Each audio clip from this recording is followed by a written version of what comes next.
Good afternoon and Jai Hind student. Welcome again. Now today we discuss class 12 chapter 4 alternative center of power.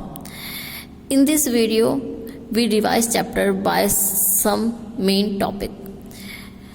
Your first topic EU, European Union.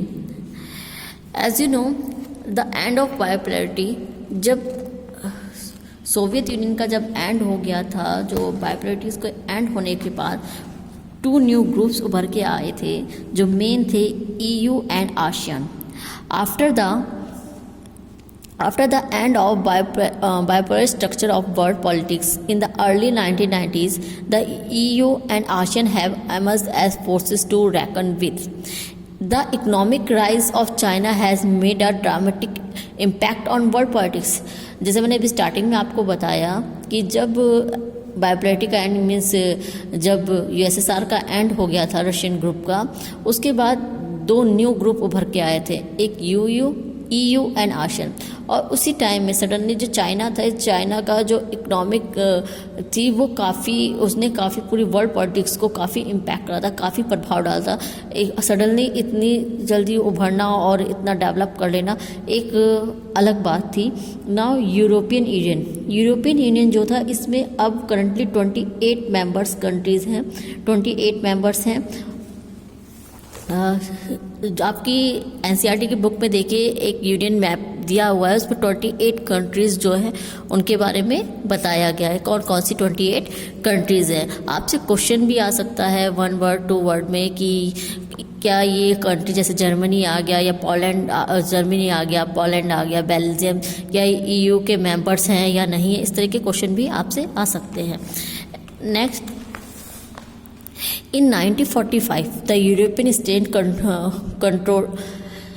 confronted the ruin of their economies. 1945 में जो European state थी कहीं ना कहीं वो पूरी धराशायी हो चुकी थी. And the European integration after 1945 was aided by the Cold War.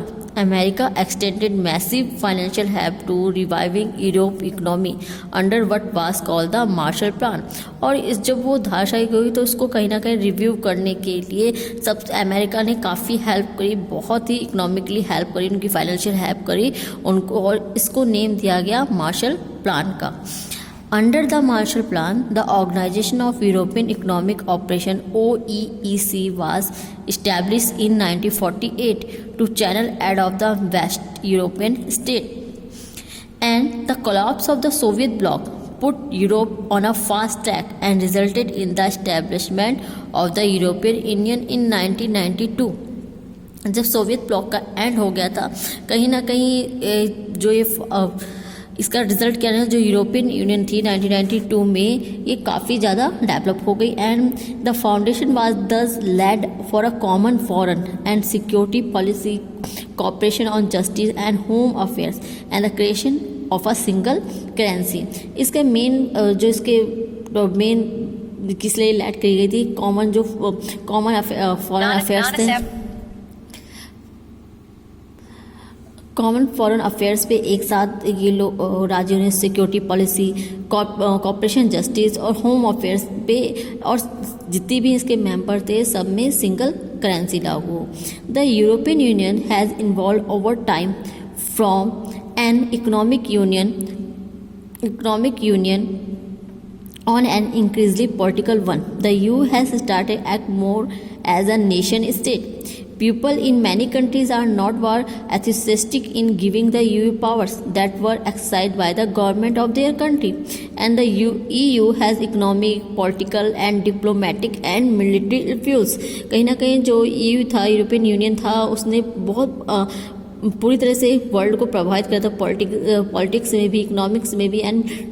And the EU includes several non-permanent member of the UNSC. और कहीं ना कहीं यूनाइटेड नेशन के काफ़ी जो नॉन परमानेंट मेंबर्स थे वो भी इसके मेंबर बन चुके थे. And this has enabled the EU to influence some US policies such as the current US position on Iraq nuclear programme. And it used diplomacy, economic investments and negotiation rather than coercion or military forces has been effective. and military the EU combined armed forces are the second largest in the world. और जो EU की जो force है वो America के बाद second सबसे बड़ी मिलिट्री फोर्स इसके पास है जो कंबाइंड पावर है.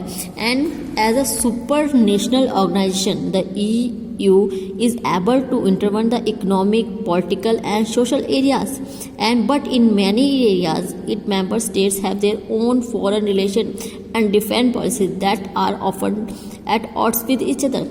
And there is also a deep-seated Euroscepticism in some parts Europe about EU integration agenda, and Britain former Prime Minister Margaret had kept the UK out of the European market.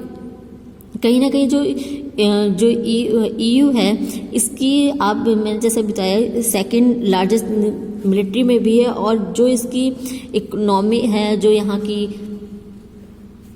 की currency है उसमें भी इसकी GDP भी सब second biggest economy है ये world की GDP में. 2016 में 17 ट्रिलियन इसकी GDP थी, जो कहीं ना कहीं इसके कारण जो अमेरिका को भी डाउन कर रही थी.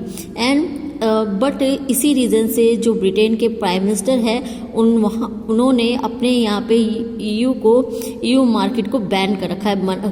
And Denmark and Sweden have resisted the Marxist treaty and the adoption of the euro.